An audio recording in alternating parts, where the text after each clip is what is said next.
Mga kahuan, panoorin ang video na ito upang alamin ang pinaka-latest na balita tungkol sa lagay ng panahon at bagyo. Update today.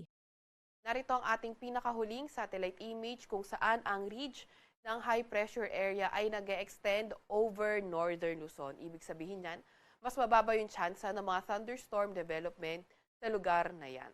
Nakita nga rin natin sa ating satellite image na halos walang kaulapan sa ating bansa at wala rin naman tayong nakikita mga weather system na magdadala ng pangmatagalan o pangmagdamagan ng mga paulan ngayong araw.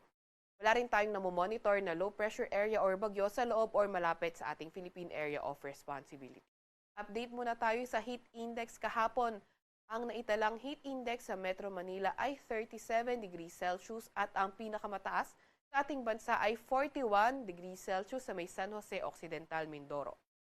Ngayong araw naman tinataya ang heat index sa Metro Manila na from 36 to 37 degrees Celsius at ang pinakamataas sa ating bansa ay posibleng umabot ng 41 degrees Celsius sa may Cotabato City. Update naman sa lagi ng ating karagatan, wala pa rin tayong nakataas na gale warning sa kahit na anong dagat baybay ng ating bansa.